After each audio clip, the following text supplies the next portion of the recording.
Um feliz sábado, meus queridos irmãos. É maravilhoso estar na presença de Deus e acompanhado, mesmo que virtualmente, de todos vocês que estão nos assistindo. É uma bênção muito grande podermos estar neste momento de quarentena, louvando o nome de Deus, buscando a presença dEle através da leitura da Palavra de Deus. E é o que nós vamos fazer hoje pela manhã, que Deus possa nos abençoar. E eu gostaria de convidar você para, neste momento, fechar os olhos e elevarmos a Deus uma oração. Feche seus olhos como você está e vamos orar ao nosso Pai. Senhor Deus, nós queremos agradecer ao Senhor por estarmos, Pai, na Tua presença. Mesmo que não estejamos na Tua casa efetivamente, mas estamos em contato com o Senhor e congregados todos juntos para louvar e engrandecer o Teu santo nome. Que o Senhor abençoe a vida de todos nós e que o Teu Espírito Santo fale ao nosso coração, nos impressione nesta manhã, para que venhamos terminar este culto, terminar esta mensagem mais edificados do que quando começamos. Abençoe também os nossos familiares, os nossos queridos amigos, os nossos colegas, que todos sintam a presença do Senhor como nós agora estamos sentindo. Em nome de Jesus é o que lhe rogamos. Amém. Muito bem, meus amados, eu gostaria de solicitar a você que abra sua Bíblia no livro de Jonas. Não é à toa, eu acho um dos livros mais bonitos, né? Eu acredito que seja pelo meu nome, né? Que também é Jonas, mas é um livro que nos traz grandes lições e hoje nós vamos tirar alguma delas aqui.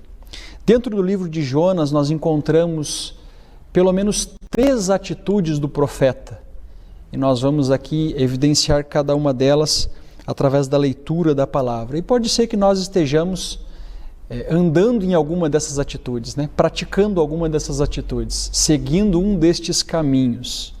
Quando nós olhamos para o livro de Jonas, no capítulo 1, no versículo 2 em diante, ali a palavra diz assim: Dispõe-te, vai à grande cidade de Nínive e clama contra ela, porque a sua malícia subiu até mim.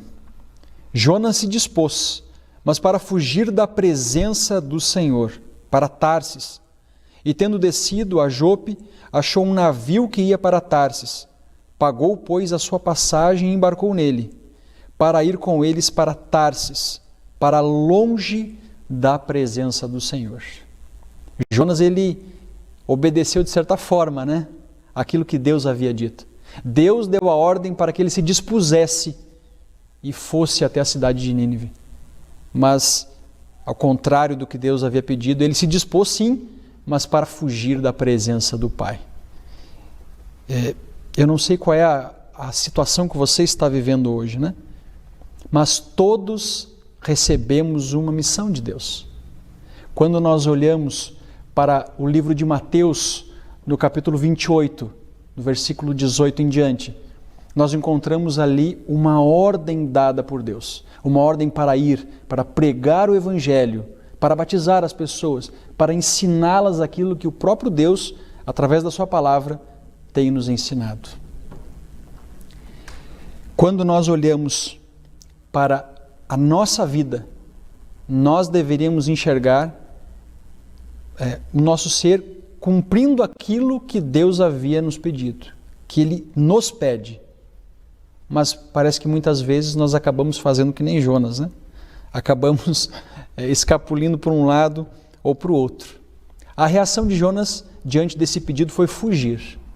Fugir, foi exatamente aquilo que ele fez. E nós podemos comparar a atitude do profeta Jonas, no capítulo 1 do seu livro, ao filho pródigo, ao filho mais novo da parábola do filho pródigo, que também fugiu.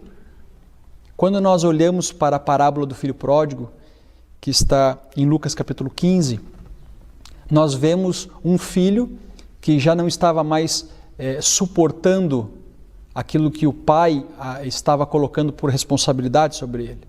Nós vemos um filho que acaba solicitando a sua herança com o pai ainda vivo. Em outras palavras, esse filho, ele estava dizendo ao pai que desejava a morte dele. Então pede a herança do pai e vai para longe. Ele gasta todo o dinheiro que ele tinha dessa herança de maneira dissoluta. Ele foge. Ele fugiu da presença do Pai, como Jonas também havia fugido da presença de Deus. Talvez você já tenha resistido a Deus ou ainda esteja resistindo a Deus. Como eu disse, eu não sei aquilo que vai no seu coração. Você sabe. Eu sei o que vai no meu, mas Deus sabe o que vai no coração de todos nós. Quando nós vamos para o capítulo 3 do livro de Jonas, nós vemos uma outra atitude do profeta. Depois de passar 3 dias na barriga do peixe, ele se arrepende e por providência divina ele é deixado na beira da praia, né? É quase como um Uber, né? O Uber nos deixa no local onde nós queremos, né? Deus, ele acaba deixando Jonas justamente no local onde ele deveria estar.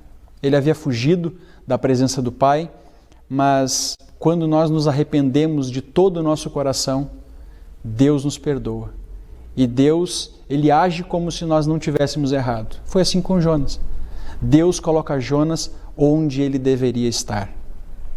Jonas se arrepende e agora ele passa a pregar o Evangelho. Ele passa a fazer a vontade do Pai, a vontade que inicialmente ele tinha recebido de Deus, mas não tinha dado bola. A pregação de Jonas, ela não dava oportunidade aos ninivitas. Se você atentar para o capítulo 3, no versículo 4 de Jonas, ali é dito que Jonas começou a percorrer a cidade, caminho de um dia, e pregava e dizia: ainda 40 dias e Nínive será subvertida, será destruída. A pregação de Jonas não era uma pregação de arrependimento, mas era uma pregação de punição. Não importa o que vocês venham a fazer, não há salvação para vocês. 40 dias e vocês serão destruídos. Essa era a mensagem de Jonas para os ninivitas. Mas por incrível que pareça, toda a cidade acabou se convertendo, né? E é uma conversão muito especial. Uma coisa é hoje nós falarmos para alguma pessoa que conheça a Deus, de que ela está num caminho errado, de que aquilo que ela está fazendo está desagradando a Deus. Uma coisa é nós tratarmos com uma pessoa neste nível, uma pessoa crente em Deus. Pode ser que não seja praticante completamente da vontade dele, mas uma pessoa crente em Deus, que creia na existência desse Deus poderoso. Se nós falarmos dessa forma com alguma dessas pessoas, elas podem ter 2 atitudes. Pode ser que ela pense: o que esse irmão está querendo me dizer? Que moral ele tem para falar disso para mim? O que ele tem a mais do que eu para falar essas palavras para mim? Mas pode ser que ele tenha outra atitude. Pode ser que ele pense: esse irmão, ele não é tão certo nas suas coisas, né? Pode ser que esteja errando até mais do que eu erro, mas isso que ele está falando é verdadeiro. Eu realmente preciso mudar a minha vida, porque da maneira como eu estou, eu não vou alcançar o céu. Quando Jonas ele prega aos ninivitas, ele não dá essa oportunidade. Ele simplesmente leva a punição. E eu disse que a conversão deles foi uma conversão especial, porque eles não eram um povo crente em Deus.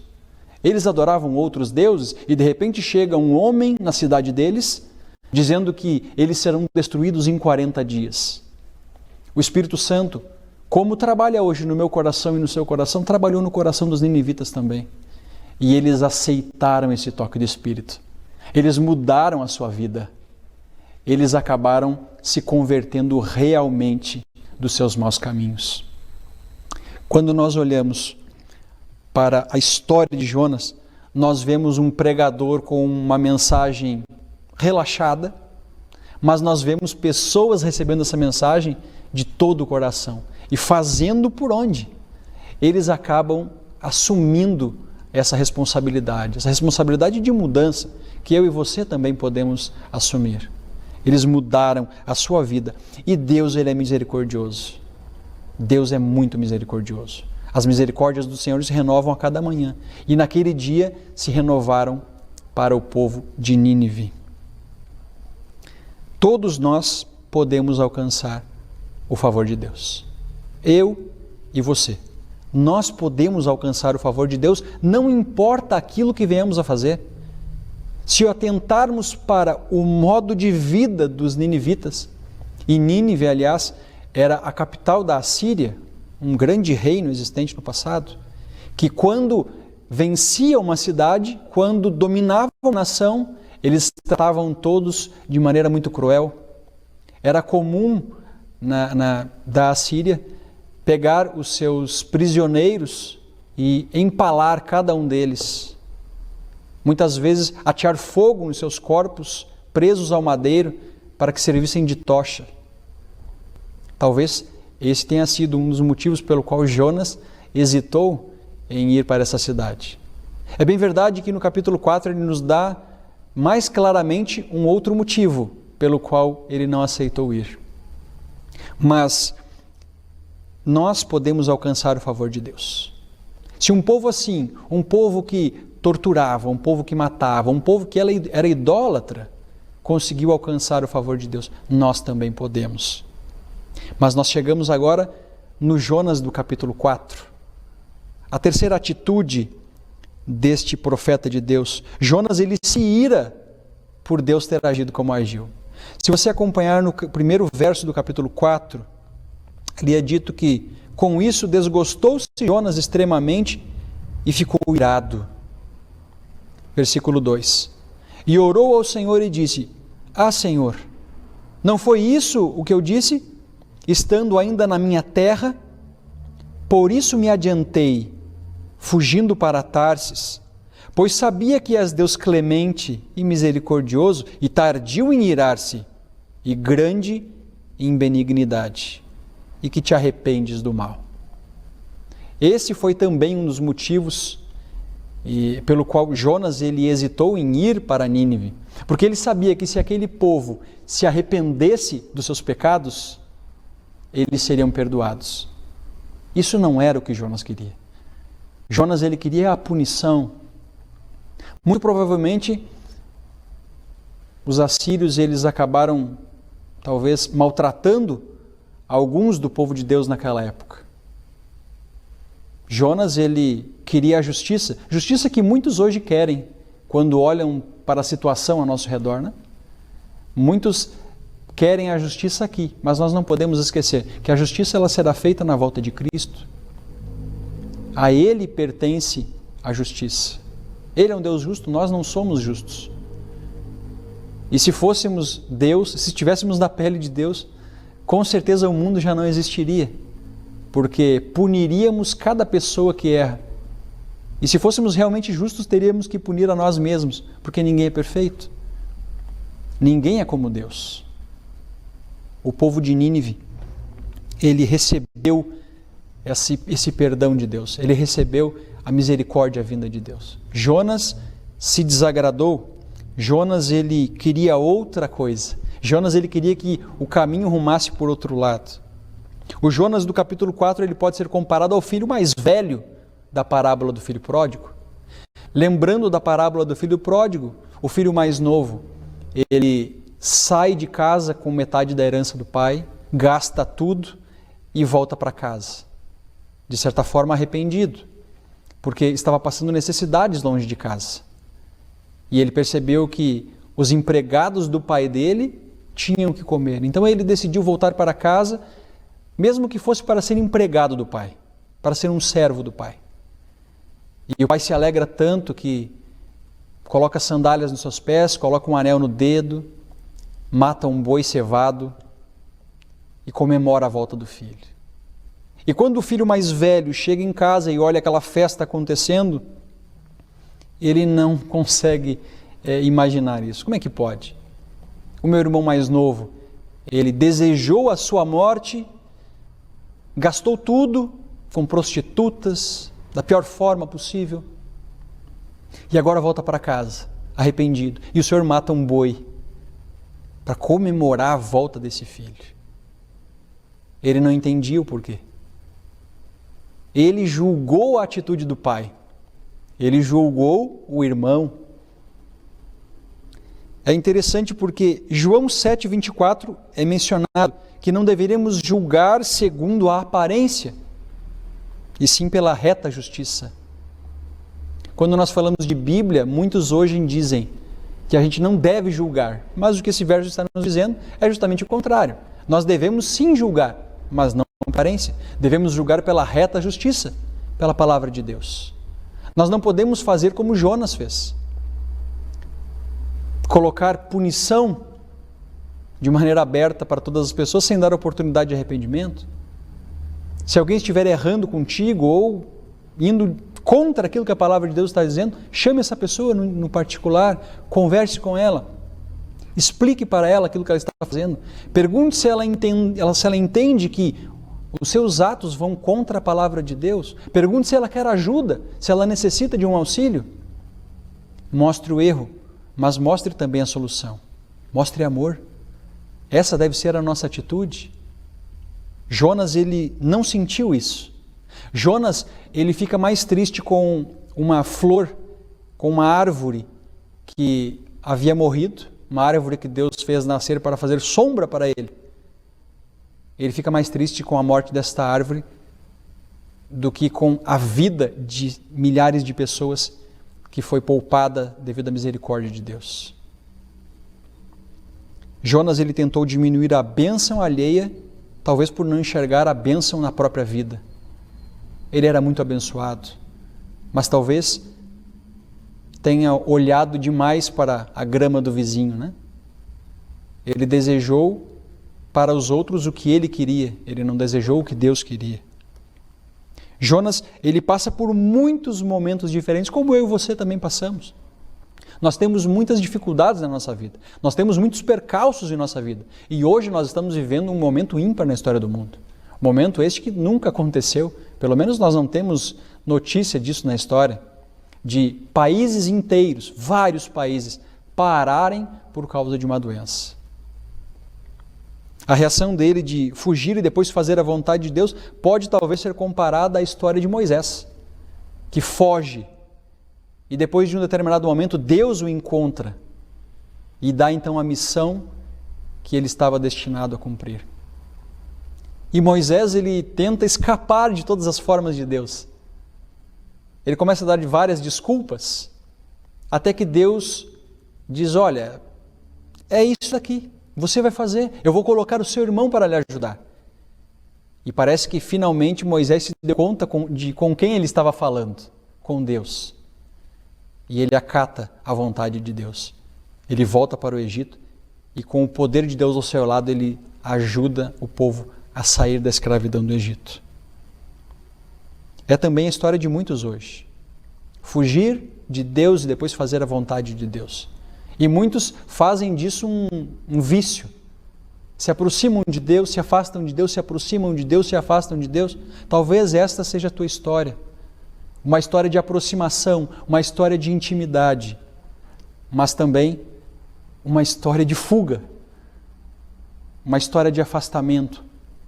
E eu vou dizer uma coisa, há muitos hoje que se afastam de Deus por estarem praticando coisas erradas. Meus amados, neste momento é o momento que nós deveríamos nos aproximar de Deus, não fugir dele. Jonas talvez devesse se aproximar mais de Deus. Mas nós olhamos a reação dele de criticar, não somente a Deus, mas os ninivitas. Nós podemos comparar essa atitude dele também com os fariseus. Os fariseus, eles julgavam tudo e a todos, né? O próprio Cristo foi muitas vezes julgado pelos fariseus. Principalmente quando Jesus se reunia com aqueles os quais eles chamavam de pecadores. Ou seja, todos aqueles que não eram fariseus, todos aqueles que, segundo eles, não eram merecedores do amor e da justiça de Deus. A história de muitas pessoas hoje também se assemelha a esta. A história dos fariseus, a história de Jonas do capítulo 4. E devemos lembrar, a parábola do filho pródigo, ela foi contada a fariseus.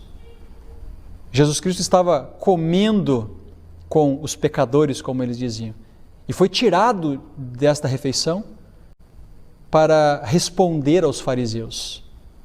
E na sua resposta aos fariseus, ele conta uma parábola, depois conta outra parábola e depois encerra com a parábola do filho pródigo. E o fim da parábola do filho pródigo se encerra justamente com uma refeição, onde o pai é tirado de dentro de uma refeição com o seu filho e com aqueles que estavam ali comemorando para responder ao filho mais velho. Eu não sei qual dos três tipos, qual das três atitudes de Jonas você está seguindo. Provavelmente você esteja seguindo uma dessas atitudes. Não tem muito para onde correr. Ou nós fugimos de Deus, ou nós pregamos, fazemos a vontade de Deus, ou nós criticamos as pessoas que estão fazendo aquilo que nós não estamos fazendo. Nós não temos muitas opções. E provavelmente estejamos, sim, enquadrados em algumas dessas atitudes. Mas eu não quero saber o que você está fazendo ou o que você não está fazendo. Eu não quero saber qual é o caminho que você anda andando. Uma coisa é certa. Deus, Ele sabe. Deus, Ele sabe exatamente o que vai no seu coração. Deus sabe os passos que você está trilhando. Deus sabe o caminho que você está andando. Deus sabe o que vai no seu coração. Deus, Ele tem olhado para você com ansiedade. Deus, Ele tem olhado para você com amor, com benignidade, com compaixão, esperando você tomar uma atitude que corresponda àquilo que Ele colocou dentro de você. Como eu disse, não interessa a mim saber de que forma você está agindo, porque Deus sabe disso. E uma coisa eu digo para todos vocês: o que nós devemos fazer é viver o que Deus quer para nós. Deus não queria que Jonas fugisse. Deus queria que Jonas pregasse. No fim das contas, ele acabou pregando. Mas nós não devemos esperar que Deus envie um peixe para nos engolir. Nós não devemos esperar que Deus levante serpentes do deserto para que a nossa atitude seja diferente. Nós também não devemos esperar que o próprio Cristo desça à terra para falar aquilo que nós devemos ou não devemos fazer. Afinal de contas, tudo isso está na palavra dele. A revelação está aqui. Nós não precisamos de outra coisa senão a própria Bíblia. Nós precisamos da palavra de Deus sendo viva e eficaz na nossa vida. Mas o que nós temos feito para que isso aconteça? Nós temos vivido aquilo que a palavra nos ensina? Nós temos feito a vontade de Deus ou temos feito a nossa própria vontade? Eu gostaria que você pensasse nessa manhã. Eu gostaria que você meditasse um pouco nisso. Que você fizesse uma análise da tua vida. Que você fizesse uma análise das tuas atitudes, dos teus atos, dos teus pensamentos. Eu gostaria que você olhasse não somente para a sua vida, mas aquilo que está ao seu redor. Que você consiga fazer um exame claro de tudo que você está vivendo, de tudo que você está passando. E depois de fazer tudo isso, eu gostaria que você respondesse para você mesmo. Você está fazendo a vontade de Deus? Você está fazendo algo que agrada a Deus? Ou você está simplesmente vivendo aquilo que você quer? Você vive o seu desejo ou você vive o desejo de Deus? Veja, meus queridos, Deus nos colocou nessa terra para fazermos a vontade dEle. Não podemos lutar contra isso. Aliás, até podemos lutar, mas é uma batalha perdida. Afinal de contas, não há outro nome que importa pelo qual sejamos salvos senão Cristo Jesus. Se nós não estivermos com Ele, nós não temos nada. Você pode ter tudo na tua vida. Você pode conquistar todas as coisas as quais você sonhou. Mas se Jesus não fizer parte da tua vida, tudo isso vai pegar fogo no fim dos tempos. E infelizmente você também vai. Nós não levamos nada dessa terra. A única coisa que nós levamos daqui é o nosso caráter. E este transformado de acordo com a pessoa de Cristo. Deus está nos dando uma nova oportunidade hoje. Oportunidade para fazermos a vontade dEle. Oportunidade para mostrarmos ao mundo que Deus vive, que Deus retornará para buscar a todos nós. Oportunidade para que o nosso testemunho para todas as outras pessoas seja um bom testemunho. Que possamos deixar transbordar de nós o amor de Cristo por todas as pessoas. que você possa tirar o dia de hoje, não só para pensar, mas também para praticar as coisas as quais Cristo tem nos ensinado. Eu gostaria de convidar você nesse momento para orar mais uma vez. Feche seus olhos como você está e vamos novamente falar com o nosso Pai. Bondoso Deus, nós estamos aqui, Senhor, na Tua presença e queremos, meu Deus, pedir forças ao Senhor para que façamos a Tua vontade. O inimigo sabe, meu Deus, das nossas fraquezas e tem colocado armadilhas em nosso caminho para que percamos o nosso tempo com as coisas que Ele nos oferece e deixemos de colocar este tempo à Tua disposição. Que o Senhor tenha misericórdia de nós, Pai. Que o Senhor continue a trabalhar em cada um de nós e através de nós também. Nós queremos nos colocar nas Tuas mãos para que a Tua vontade seja feita.